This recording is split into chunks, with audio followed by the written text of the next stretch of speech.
Good morning everyone, কেমন আছেন সবাই? আশা করছি সবাই খুব ভালো আছেন। আমিও আলহামদুলিল্লাহ ভালো আছি। যদিও রাতে অনেক জার্নি করে আসছি আর আমার কারের মধ্যে বমি হয়, কার বাস এই দুইটাতেই আমার অনেক বমি হয়, তাই আমি অনেক দুর্বল থাকি যেদিন আসি সেদিন। তো আর ভিডিও করা হয়নি। তো আমি সকালবেলা উঠে দেখি যে আমার আগেই মা উঠে গিয়েছে। উঠে হচ্ছে ফ্রেশ হয়ে কিচেনে নাস্তা বানাচ্ছিল। তো আমি গেলাম মাকে একটু হেল্প করতে। আর মাকে দেখে আমার একদমই মনটা খারাপ হয়ে যায়, কারণ মা অনেক বেশি দুর্বল, মানে নিজেকে নিজে পুশ করে করে চালাচ্ছে এরকম একটা অবস্থা। যাই হোক, তো আমি মাকে হেল্প করছিলাম, এর মধ্যেই দেখলাম যে আমার হচ্ছে কিউটি পাই উঠে গিয়েছে। ও আমাকে যথেষ্ট ভালোবাসে আর আমি গেলে তো মানে আমার পিছু পিছুই থাকবে ও সারাক্ষণ। আর ও একটু প্যানিকে থাকে যে আমি না আবার কখন চলে যাই, কারণ সব সময় গিয়ে যখন চলে যায় তো অনেক কান্নাকাটি করে। ও হচ্ছে আমি যাওয়ার প্রথম দিন থেকেই শুরু করে, মনিমা তুমি আর যাবা না, আর যাবা না, তুমি থাকবা এখন আমাদের সাথে, এভাবে বলে। এখন আমরা নাস্তা করছিলাম সবাই মিলে, এখনো ও বলছিল যে তুমি আর যাবে না, তুমি আর যাবে না, তুমি থাকবে এখানে। তো এইভাবে ও বলছিল। এর মধ্যে হচ্ছে আমাদের নাস্তা করা শেষ, তো মা আমার জন্য চা বানিয়ে নিয়ে আসে, আর এই চাটাই আমি ঢাকাতে আসলে সব থেকে বেশি মিস করি।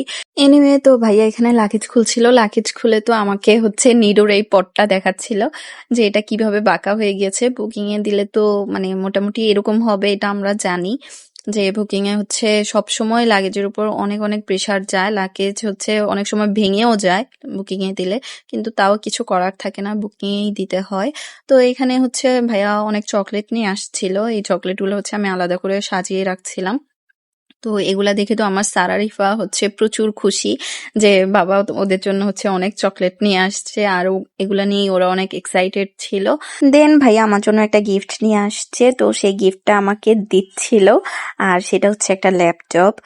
আর এটা না একটা ফেক ভিডিও, মানে ভাইয়া ঠিক আছে আমার জন্য গিফট নিয়ে আসছে, কিন্তু ভাইয়া না আমাকে রাতেই হচ্ছে ল্যাপটপটা দেখিয়েছে, ল্যাপটপটা দিয়েছেও, কিন্তু আমি রাতে হচ্ছে ভিডিও করতে পারিনি, কারণ আমি অনেক বেশি অসুস্থ ছিলাম। আমি এসেই ফ্রেশ হয়ে শুয়ে পড়ি, তো তখন আর ভিডিও নেওয়া হয়নি। সেজন্য আমি সকালবেলা উঠে ভাইয়াকে আবার ল্যাপটপ হাতে ধরিয়ে দিছি যে ভাইয়া আমাকে আবার এটা আপনি দেন, তারপর আমি একটা ভিডিও করব। তো সেটাই করলাম। দেন আমি ল্যাপটপটা একটু খুলে টুলে দেখছিলাম। আমার তো ল্যাপটপটা আমার অনেক পছন্দ হয়েছে। আমি যেই কাজের জন্য মানে আমার ল্যাপটপ প্রয়োজন ছিল, এটা আমার জন্য পারফেক্ট হবে। তো এখানে আমি হচ্ছে একটু ভালোভাবে ক্লিপ নিচ্ছিলাম ল্যাপটপটা, যদিও এটাতে এখনো উইন্ডোজ সেটআপ দেওয়া হয়নি, এগুলো আমি দিয়েছি, সেটার ভিডিও আপনাদেরকে দেখাবো। তো তারপর ভাইয়া যেহেতু আমাকে একটা গিফট দিল, আর আমি ভাইয়াকে রিটার্ন গিফট দিব না, এটা তো হতে পারে না। যদিও ভাইয়া আমাকে অনেক দামি গিফট দিয়েছে, কিন্তু সেইভাবে তো আমি পারবো না দিতে। তো ভাইয়ের জন্য আমি আগে থেকেই দুইটা টি শার্ট কিনে রেখেছিলাম, তো সেটাই আমি ভাইয়াকে রিটার্ন গিফট হিসেবে দিলাম। তারপর তো দেখতে দেখতে আমার যাওয়ার সময় চলে আসলো, তো আমি এখানে একটু লাঞ্চ করে নিলাম। বাসায় অনেক ভালো খাবার ছিল, কিন্তু আমার মানে শরীর এত খারাপ ছিল যে ওইসব খাবার তখন আমার খেলে আর বেশি খারাপ লাগবে। তো আমি সবজি দিয়েই হচ্ছে জাস্ট কয়েকটা ভাত খেয়ে নিলাম, আর তারপর রেডি হচ্ছিলাম। এর মধ্যে আমার রেডি হওয়া দেখে আমার সারা পাখি কান্নাকাটি শুরু করে দিয়েছে যে আমি কেন চলে যাচ্ছি, ওকেও যাতে নিয়ে আসি আমার সাথে। তো এটা তো পসিবল না, বাট আমি ওকে বলেছি ঠিক আছে তোমাকে বাসায় রেখে যাব না, তোমাকে স্টেশন পর্যন্ত নিয়ে যাব।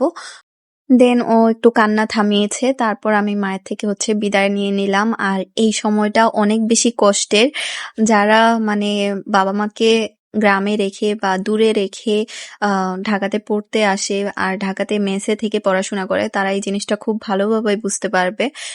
তো এই তো, এই সময়টা যে কতটা কান্না পায় যারা আমরা মেসে থাকি বা দূরে চলে আসি বাসা থেকে, তারাই একমাত্র ফিল করতে পারি। যাই হোক, তো এই যে আমাকে ভাইয়া আপু আর আমার সারা পাখি হচ্ছে বিদায় দিতে যাচ্ছে স্টেশনে। তো এই দেখতে দেখতে আমরা স্টেশনে চলে আসি, আর খুব একটা ওয়েট করতে হয়নি, আমার ট্রেন 10 মিনিটের মধ্যেই চলে আসে। তারপর আমি ট্রেনে উঠে গেলে আমার সারা পাখি হচ্ছে কান্না শুরু করে দেয়। ও বুঝতে পারেনি ফার্স্টে, ও ভাবছে যে ওকেও নিয়ে যাব আমার সাথে করে, বাট ও পরে বুঝতে পেরেছে যে ওকে রেখে আমি চলে যাচ্ছি। তো এই সময় ও অনেক কান্না করছিল, ও চোখ থেকে অনেক পানি পড়তেছিল, যেটা আমার দেখে অনেক খারাপ লাগে। পরে আমি ট্রেনের ভিতরে বসে বসে ওর কথা ভাবি আর আমার মন খারাপ হয়ে যায়, বাট কিছুই করা থাকে না। আর এভাবেই দেখতে দেখতে আমাদের দিন চলে যাচ্ছে এবং আমিও ঢাকায় চলে আসলাম আবার। তো আজকের ভিডিও এই পর্যন্তই। ওকে, বাই।